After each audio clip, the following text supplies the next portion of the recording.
Right. So you hit the go live button. You're going to hear, are they going to hear that they're being broadcast? Don't you need to get back to slide 1? We will.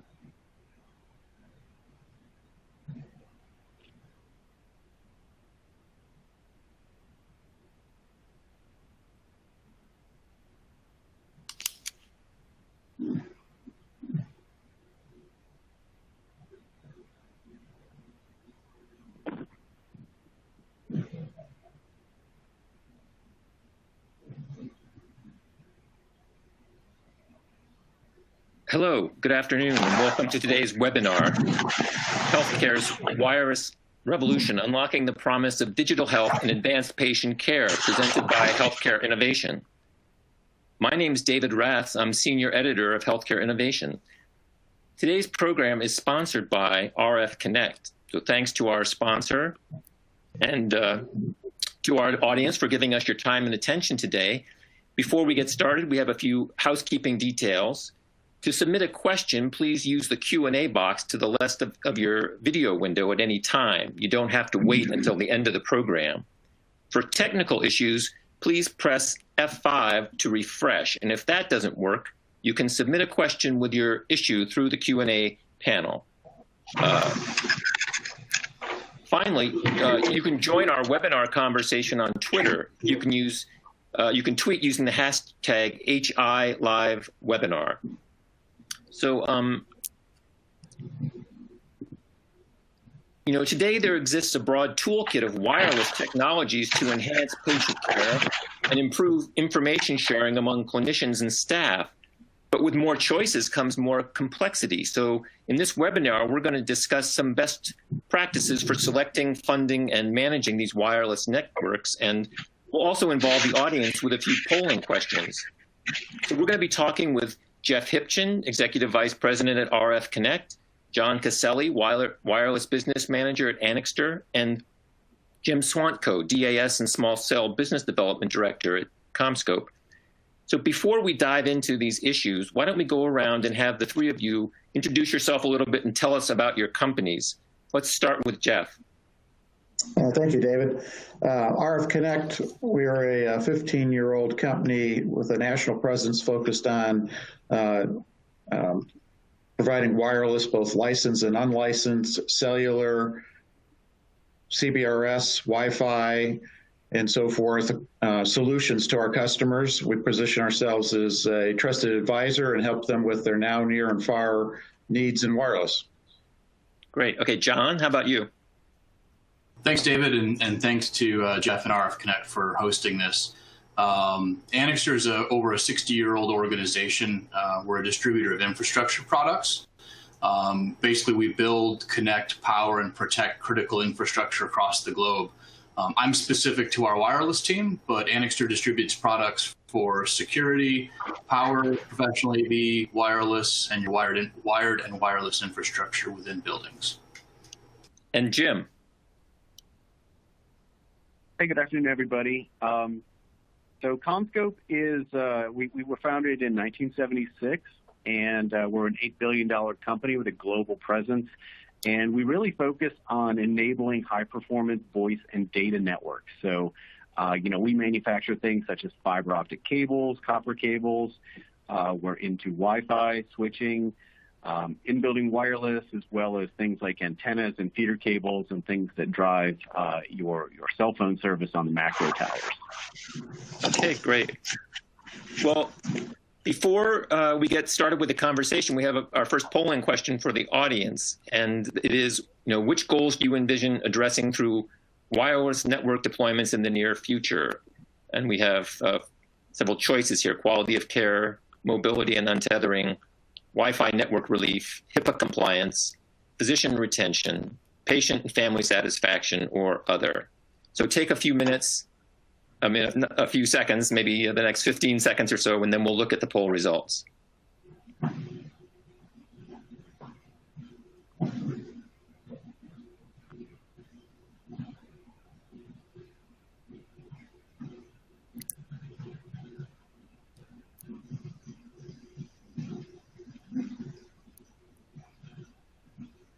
Okay, let's take a look at the results.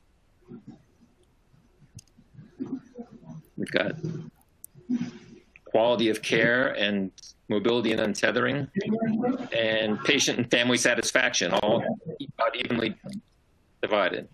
Okay.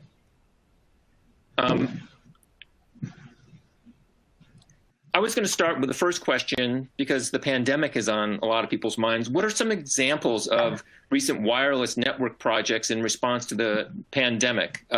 Jeff, could we start with you?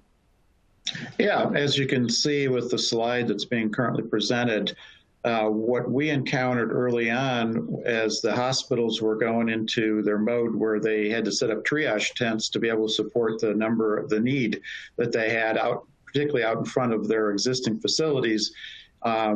We approached a lot of them and had discussions with our customers where they didn't want to run fiber or other media across external to their building, and Wi-Fi wasn't by itself carrying out there far enough. So we worked with them to come up with a solution where we used CBRS, which is a recent technology that's been able to be deployed here in the this past year to create a fixed wireless basically from the existing facility out to the areas of need, and then use gateways to convert that to Wi-Fi so that because this happened quickly and they didn't have much time to plan, we were able to allow them to use their existing devices, whether it be laptops, Apple pads, iPads, printers, etc., by using a Wi-Fi gateway and then integrate that into their existing network. And what that provided was high capacity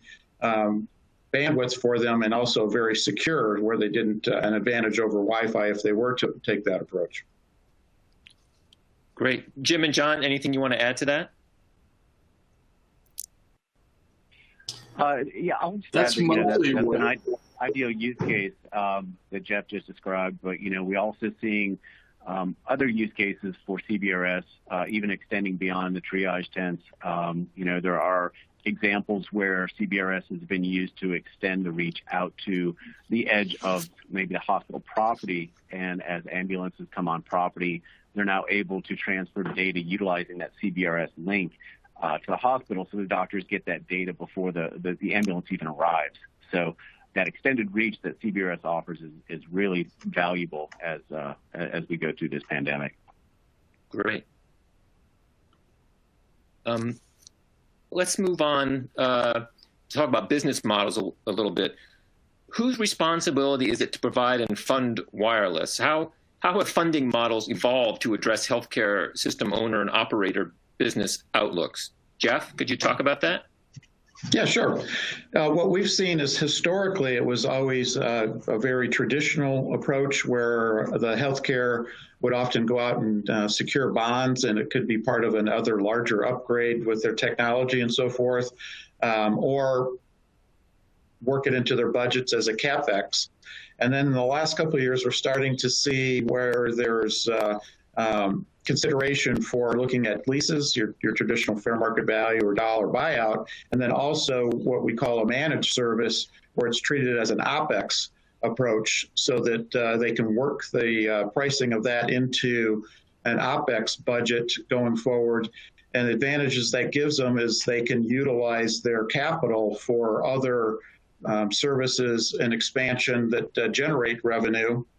And also with the managed service, the way these are structured is technology upgrades are built into the price so that as 5G, Wi-Fi 6, other technologies are desired to be added, that is not an additional monthly operating expense. That's already part of it.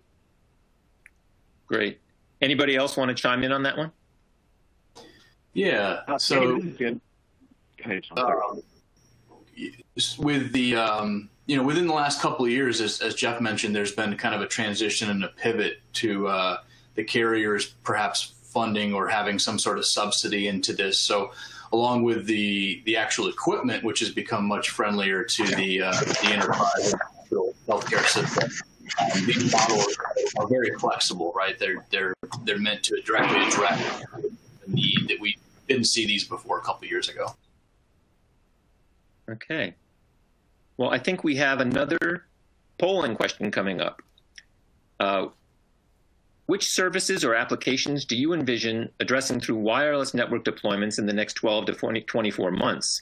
And the choices are patient monitoring, asset tracking, smartphone enablement, critical communications, video surveillance and security, building access, operational technologies, or other. So give the audience some time to make their choices, and then we'll look at the results.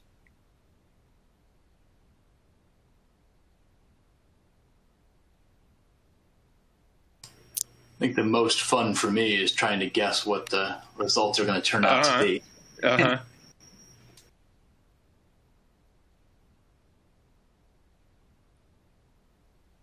Okay, let's move on to the results.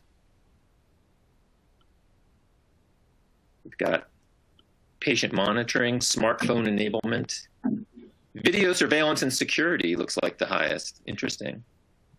Yeah, but pretty balanced across it. Pretty balanced. Yeah. Okay.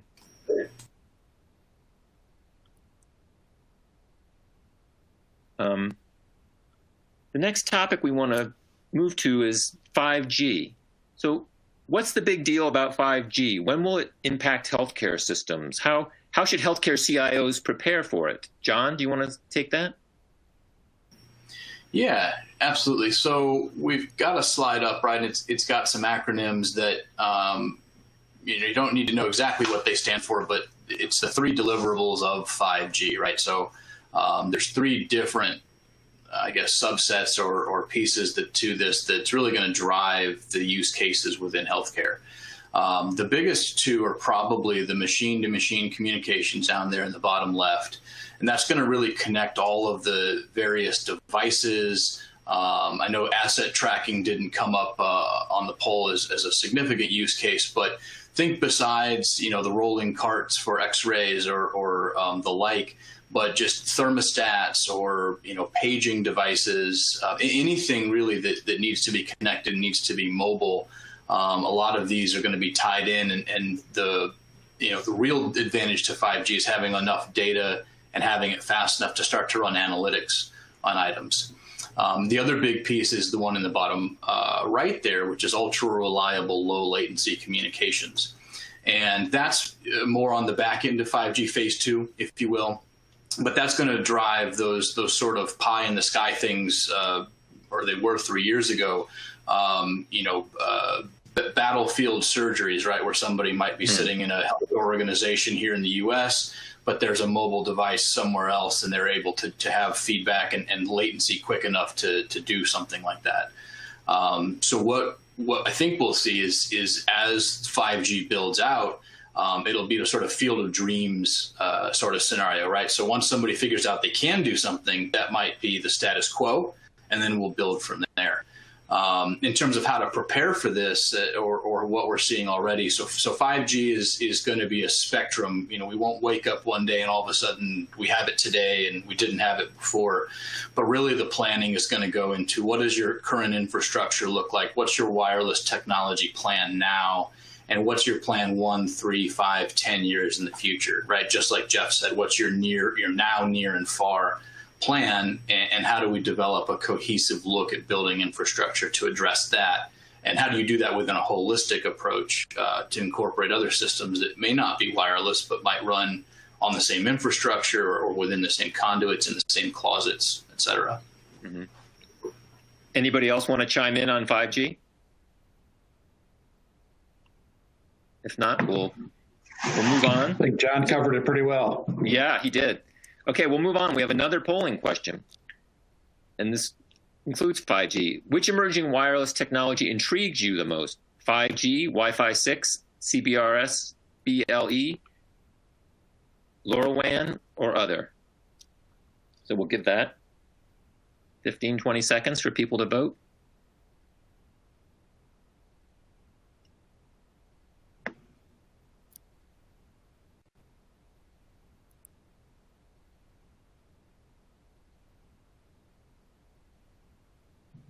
Any guesses about which it's going to be? Well, one of them My guess is 5G. Yeah. Yeah. Okay, here we go. Oh, all right. But CBRS is up there, huh? Yeah. Okay. Well, that might lead us to our next question is, what is CBRS? How is it similar or different from LTE, 5G, or Wi-Fi? How is it a game changer? How should CIOs plan and deploy in consideration of other technologies? Jim, is this an area you can talk about? Yeah, absolutely. So CBRS stands for Citizens Broadband Radio Service, and it's a frequency band in the 3.5 gigahertz spectrum. Typically, things like naval radar and fixed satellite services were in this spectrum, but they're used intermittently. So, for example, if you're using an aircraft carrier using that radar for takeoff and landing, that sort of thing, there's a lot of time where it's not being utilized. So the FCC has now opened that up so that we share that spectrum. The Navy has precedence if they need those bands that they can access it. And when it's not in use, private citizens have access to that spectrum. So it really it is a game changer in that now non-licensed entities can access spectrum. Normally that's reserved to the big carriers, the AT&Ts and the Verizons, the companies that pay billions of dollars for this spectrum. So what it means to the customer is, or the citizen, is that now we have access to enable or deploy our own private LTE network, which is really exciting. So, imagine a hospital that has a CBRS network set up. Now they can deploy LTE on that network and take advantage of all the advantages that LTE offers: the high reliability, quality of service, the security, the longer range, which is maybe 4 or 5 times the range of your Wi-Fi network. So it's really just another tool in the toolkit of enabling applications that you may utilize. I think we're seeing a shift where maybe where Wi-Fi may be utilized for things like patients and their families to have access to Wi-Fi, or maybe non-critical type applications. And then we transition to CBRS, where we now have the ability to put more critical communications. We'll have better reliability of service. This may be utilized for things like doctor or staff communications, transfers of large bandwidth files like MRIs or X-rays across the CBRS network. And also it gives the owner access to all the metadata across that network, which is really key.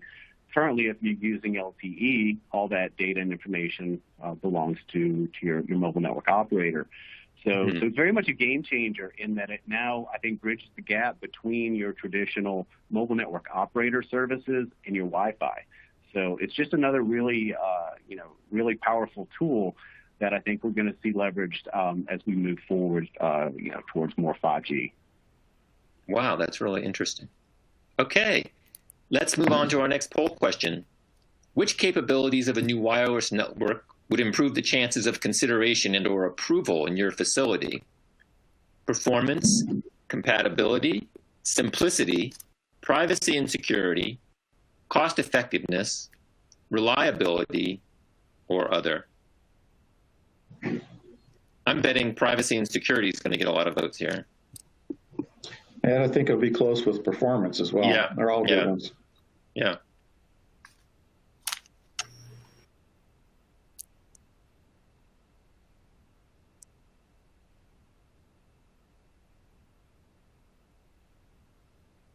Okay, let's see. Performance, simplicity. Yep, privacy and security. Cost effectiveness, though, gets the most votes. Interesting. Yeah, when we're talking to, or at least when I am talking to end customers or building owners, it's usually a optimization exercise. All of these are important to some degree, right? It's just which take precedence and which have already been solved for, given what you're trying to accomplish. Yeah, the proverbial return on investment.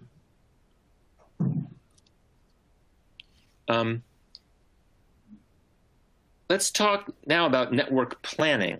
How how has network planning changed? How has that impacted skill sets, hiring, partnering, and budgeting? John, can you take that one? Yeah, and I kind of alluded to it a little bit earlier in that no longer is it a best practice to sort of segment some of these infrastructures and consider them as standalone pieces within a facility, right? So I think we've certainly reached the point where a Wi-Fi network going down affects more than simply just the Wi-Fi network being down, right? I mean, that's every one of those answers to the earlier polling questions is a consideration for what happens if your infrastructure doesn't work or it's outdated, right? So, I mean, I'll kind of repeat the same answer is to take a look at sort of these considerations. What are your power considerations going to be 2 years from now, right? Do you have extra fiber through your risers? Just a general infrastructure considerations, dovetailing your wireless needs in with those is really key for future planning that we found. Okay. I think we have another polling question. Which of the following may hold back your facility from moving forward with a new wireless network initiative? Budget, unclear business or technology case, domain expertise, competing priorities, or other? I think budget's going to be the big one here. Yeah.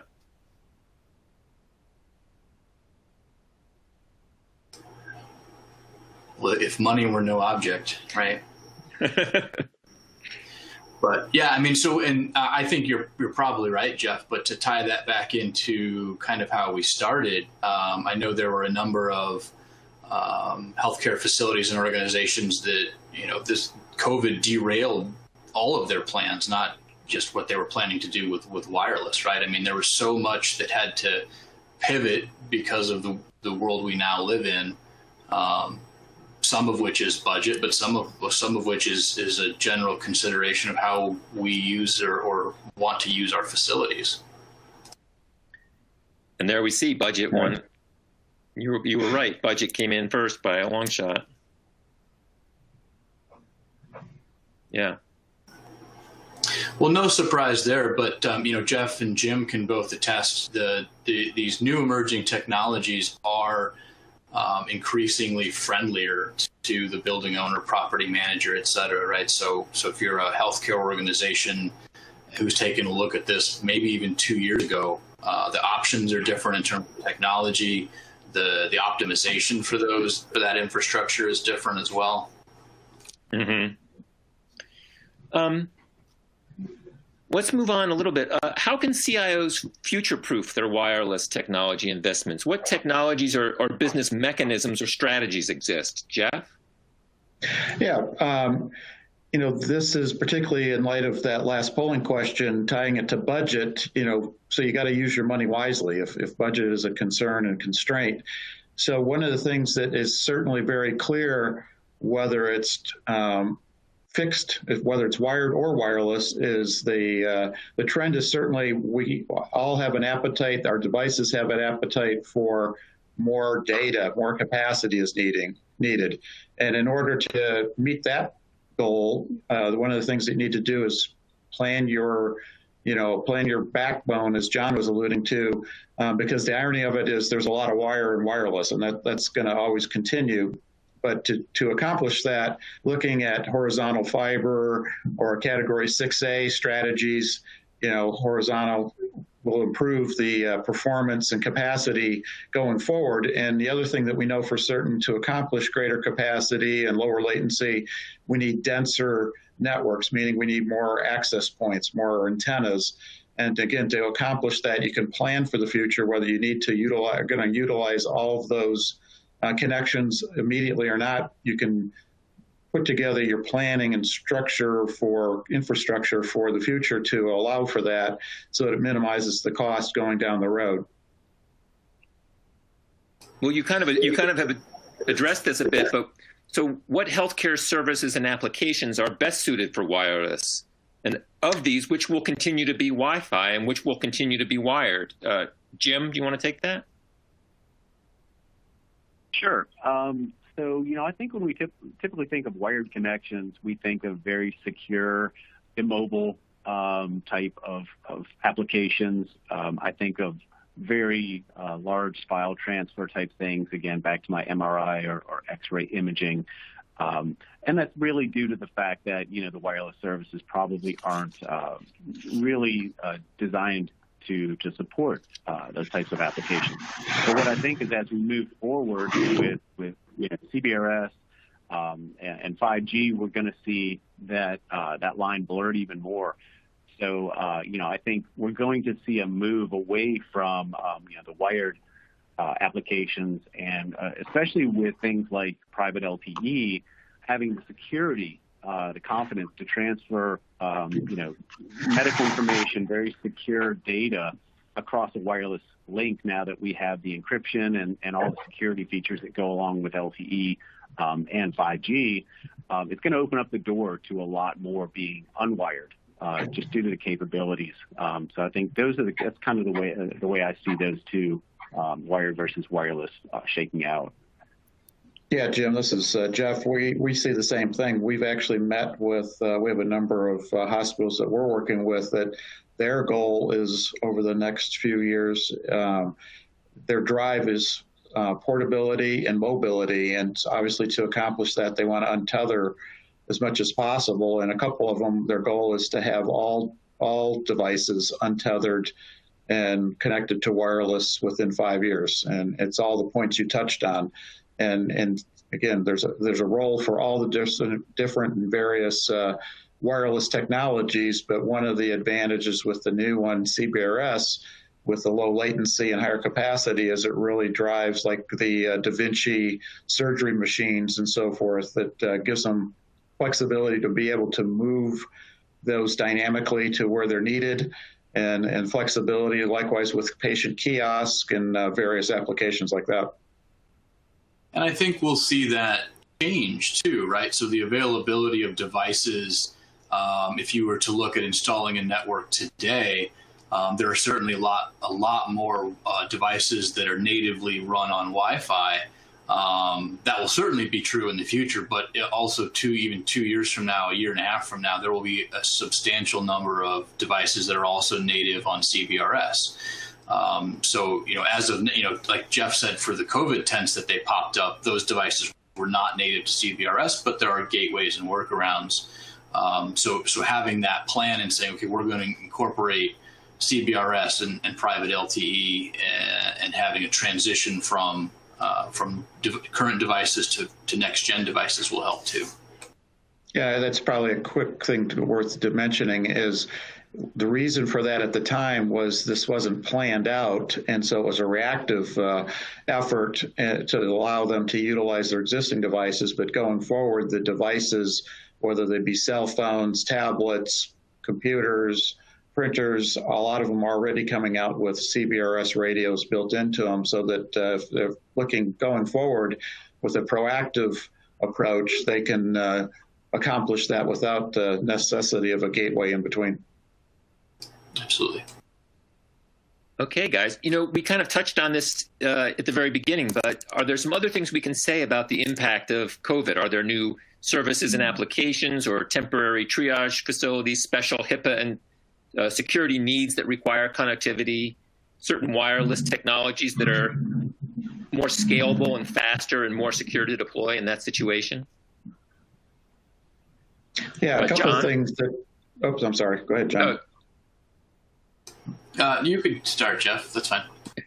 Yeah, I was just going to mention a couple of things that we're seeing is the flexibility of having kiosk so that you, again, have the portability so you can move them around on an as-needed basis where you can screen, whether it be patients or typically the personnel within a hospital for, have them fill out a questionnaire about and do temperature sensing, and the questionnaire about have they been in contact with various people, flu-like symptoms and so forth is important. And then also occupancy tracing is another one that, a lot of these have just popped up those requirements recently, and accomplishing that with wireless allows them to do it quicker, respond quicker, and also the flexibility to move them around on an as-needed basis.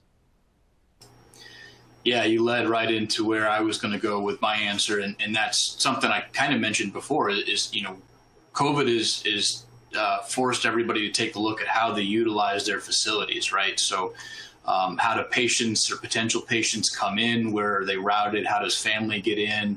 Where do employees, particularly non-patient facing employees, where do they go, and how can they move around? If I hope it doesn't, but if particular COVID get worse and they need to start building triage tents or repurposing rooms, certainly having things untethered makes that a much easier and more flexible task.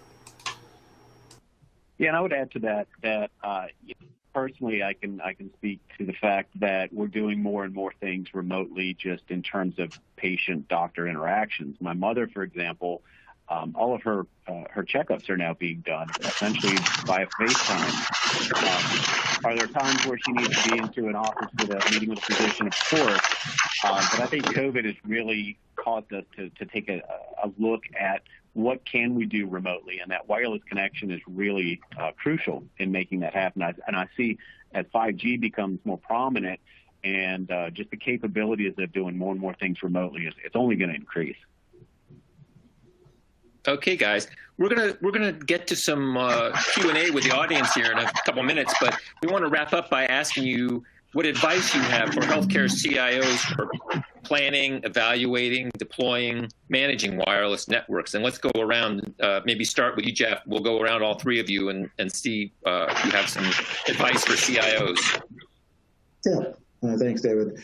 A lot of the things we touched base on is, one, you can plan for the continued need for density capacity from your infrastructure perspective. But, I guess the important message we discuss with our clients is, control your destiny. What we mean by that is be proactive and plan, and that's part of that with the infrastructure, but also look at we look at wireless as not one particular licensed or unlicensed cellular or Wi-Fi approach, but look at it holistically as a wireless toolkit, so that you can take a look at it. There's a room for every one of them have a fit, both now and in the future.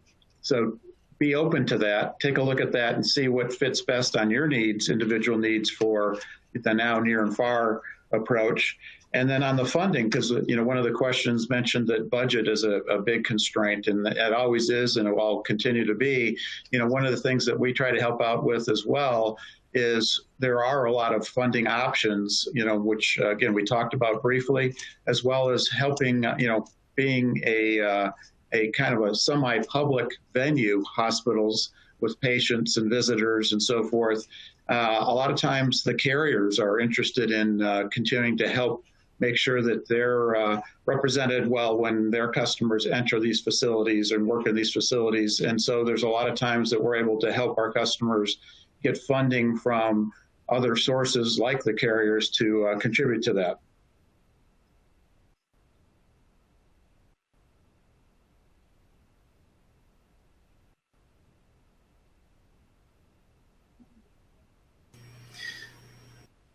So, David, I think you're on mute, but we were going to go around, so I'll go ahead and Jeff, you hit a lot of those points, right? So it's really just view the wireless as another piece of what your building needs. But as Jeff alludes to, there's a use case for Wi-Fi, for CBRS, for cellular connectivity within a building, and a lot of those use cases overlap. So a lot of the gray area is actually the opportunity to dig in, refine those budgets, and find ways to maybe double leverage your CBRS network, right? If you put it in now for one or two specific things, keep in mind that that's your network to control, as Jeff pointed out. So what else can you do with that once you've installed it? And I think we'll see more and more reasons to double leverage those, like I said. And Jim? Yep. I think both Jeff and John hit on a lot of really key points here. I think what really jumps out to me is having that trusted advisor, somebody like Jeff and his team that can help guide you through all the what if scenarios, and make sure that you're planning for the long term. I would say, from a hardware perspective, look at something that does more than one function. Look at systems that converge multiple applications onto a single layer. Look at your overall cost of ownership. Things like energy consumption, space requirements, and something that's easy to grow and live with. You don't want to put your system in and 2 years from now have to put in another one. You want to look at the long term. So those would be some pieces of advice that I would give.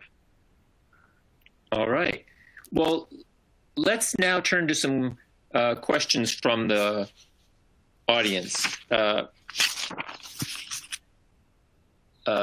Here's the first question. What is driving the healthcare industry toward an untethered world, including the current outlook in response to coronavirus? Why is now the right time to invest in wireless network initiatives?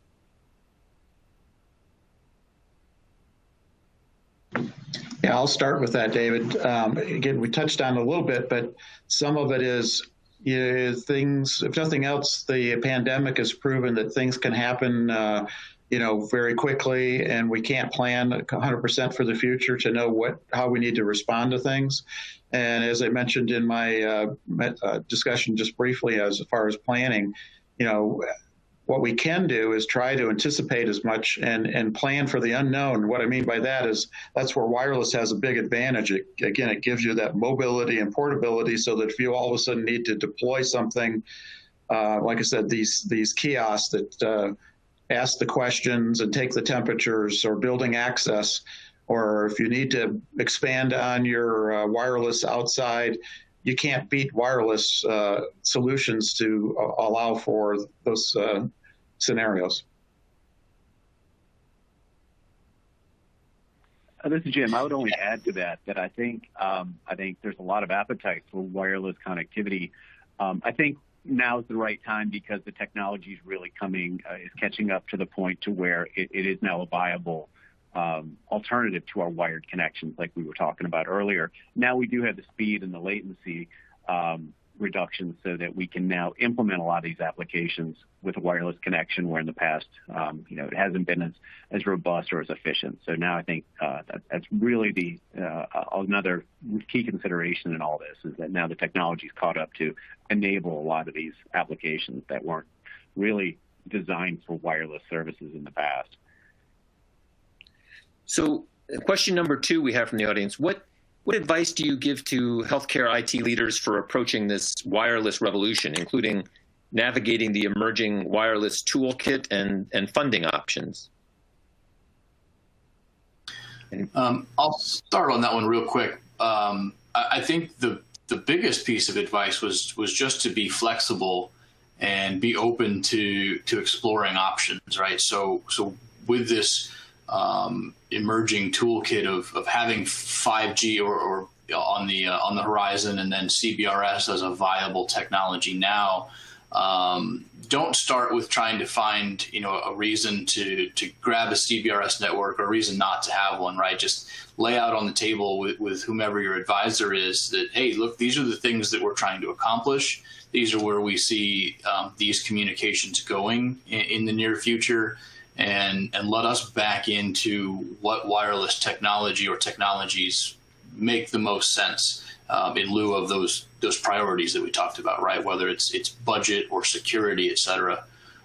We can do everything wirelessly. It's just how best does your facility need us to help with that?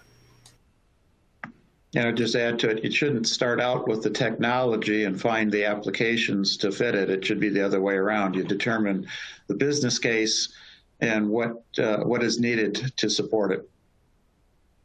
Okay. The next person writes and says, I already have a DAS. Will I be able to leverage it for CBRS or 5G or for future spectrum or protocols?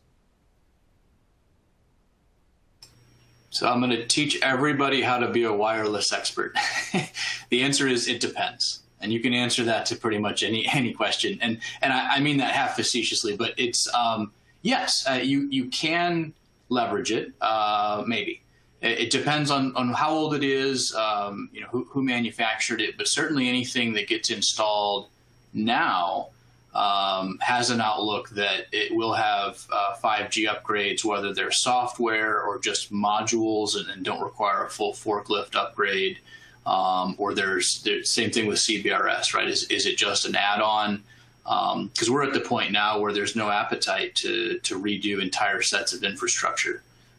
That an upgrade should be just that, right? It should be an incremental upgrade, and I'm sure Jeff and Jim probably have a lot to add to that too. Yeah, I think John hit the nail on the head. It really does depend on the particular system that may be installed, the capabilities, as well as what are the requirements. Frequency band support is really dictated by the mobile network operators. So it depends on which region you're in, what bands they're utilizing. 5G, for example, can be deployed in any frequency band that they own. So 5G and existing frequency bands, it's really a question that comes down to the carriers and what they're going to do. So that's, again, where RF Connect and Jeff, they have those relationships, and they can really help guide you through that process of understanding if it's something that can be supported by your existing system, or if it needs to be upgraded, what those requirements are. Okay. The next question is, how and when will CBRS solve my need for multi-carrier support? Jim, is that one you take? I don't know that it ever will. I think that I see them more as complementary to one another, CBRS and, your traditional commercial services by the mobile network operators. You can have your CBRS network deployed in your facility, but when you leave that facility, you still want that ubiquitous coverage that the mobile network operator networks provide. So I don't see one replacing the other. I see them complementing one another, very much like CBRS and Wi-Fi. I see them as complementary technologies, and they're going to have different use cases, but I don't see one replacing the other anytime soon.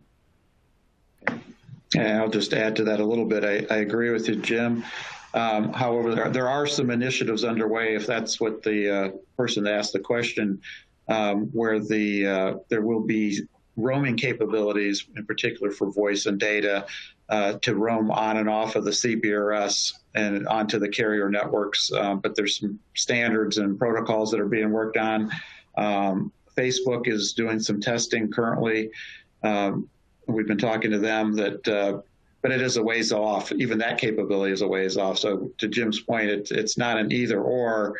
But like anything in technology, there's going to be some exciting new offerings, but they're going to be a ways out. Okay. The next person asks, when is 5G going to be relevant to my healthcare system, and what are the use cases?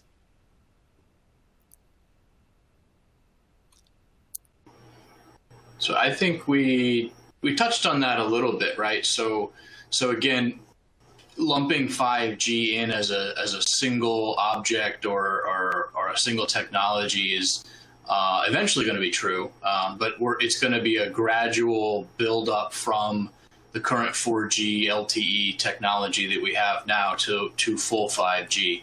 So as we go along the spectrum of going from 4G to 5G, we'll get more and more capabilities in those wireless networks, and I think we'll see the use cases build within that, right?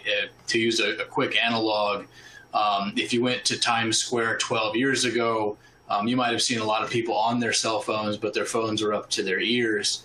If you went 6 or 7 years ago, you'd have people, but they'd have the ubiquitous white earbuds in, right? I was just there 2 years ago, and everybody's walking around with their phone in front of them, FaceTiming or video calling to show, if they're tourists, to show their family or friends or whatever that they're in Times Square. And that sort of progression in how we communicate, both with the mobile devices that we have, whether they're watches or phones or tablets, and some of those machine communications that we sort of touched on earlier, I think either the use cases will build themselves, or somebody will have an idea and back into how to figure it out.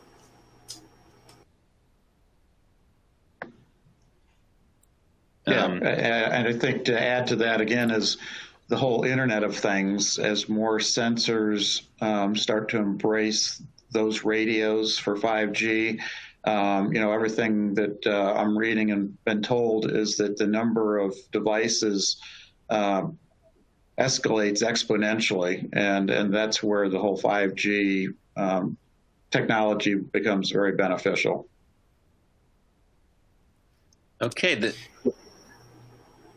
So that's a good point. Yeah, we didn't touch base much on Wi-Fi 6, but Wi-Fi 6 compared to previous generations of Wi-Fi technology will do the same thing, right? It still gets you to the internet. It will be marginally faster. I mean, the theoretical speeds are much faster, but the real key is the number of simultaneous connections that type of network is able to sustain. So having those little widgets or sensors throughout your building or facility, they're not waiting for one another to talk. They're all streaming data all the time. Okay. The next question is, what are cost considerations for deploying a CBRS network, and how are those considerations similar or different from Wi-Fi?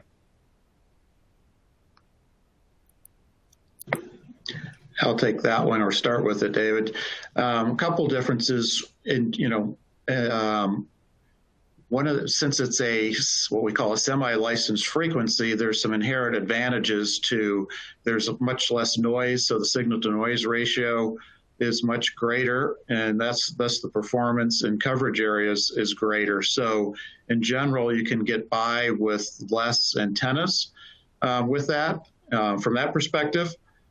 However, there is with CBRS a different approach because of the technology and how it has to be executed on requires a subscription service as well. So with Wi-Fi, it's not as obvious about an ongoing OpEx, but the way most of the OEMs with Wi-Fi structure it, it's similar. You have a CapEx and then an OpEx, which is tied to a lot of the software upgrades, subscription services, and so forth. CBRS follows very similar to that, where there is certainly some capital expense, and then there's some subscriptions that are inherent with it to connect to the SaaS, the MEC, EPC, other acronyms, but to have that work going forward. But when you break down, it's interesting when we've broken down the annualized cost per user over at least a minimum of 5 years, it turns out to be very attractive compared to Wi-Fi.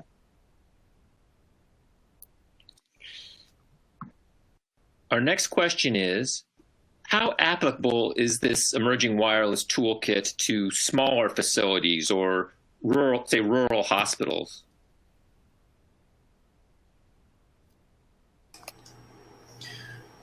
Well, in some ways, it's just as applicable in that they're a healthcare facility and need connectivity for all the reasons we've pointed out before.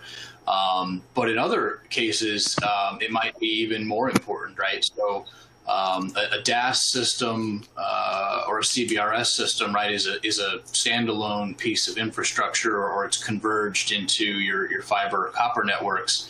But you're able to deliver 5G or CBRS despite what might exist outside the facility, right? So unfortunately, rural broadband is a hot topic now for a negative reason in that it doesn't exist as much as it probably should.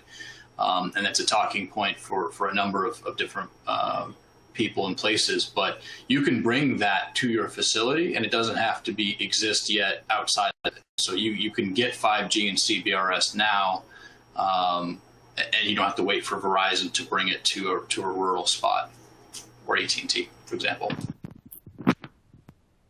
I would add to that also that I see technologies like CBRS, especially being applicable to those rural markets where probably the budget doesn't exist as some of the larger, more urban facilities. Utilizing something like a CBRS link to connect multiple buildings together as opposed to trying to trench fiber, I can see some cost savings just in applications like that. So So I see it, definitely applicable to the rural facilities as well as the urban ones. Okay, well, before we wrap up, guys, are there any last thoughts or anything else you'd like to stress to the audience about if we're going to wrap up our talk today? I would just say we've harped on it a little bit, but I don't think I can say it enough, is, again, plan for the unknown, be proactive, and find yourself a trusted advisor so that will help you sort your way through the woods along the way. Okay. Anybody else? Yeah. And just again, from my perspective, I mean, doing that, just as Jeff said, and doing it with the view that, convergence is a buzzword. There's no lying about that, but it's a real thing, and it actualizes real savings or real efficiencies within a building. So having the conversation where we're talking about a lot of these things outside of the sphere of what you're doing with your wireless can help guide and navigate some of the decisions that you have to make for the wireless systems as well. Jim, you want to close with anything? Thoughts? I think Jeff and John really nailed it. Again, I think having an advisor, I think thinking in the long terms and really understanding what you want your network to do. Those types of things really go into making the best decision. And again, I would look at total cost of ownership over a long period of time. That's really where you're going to find your value. Okay, well, this has been a fascinating conversation. I feel like I've learned a lot from you guys. Thank you for doing it. And I enjoyed doing the poll questions with the audience too. So thanks so much. And we want to thank the audience for having joined us. We want to thank RF Connect for sponsoring this. And we'd like to look forward to seeing the audience at upcoming healthcare innovation webinars. So thanks so much. Thank you, David. Yeah, thank you for your time. Thank you, Jeff.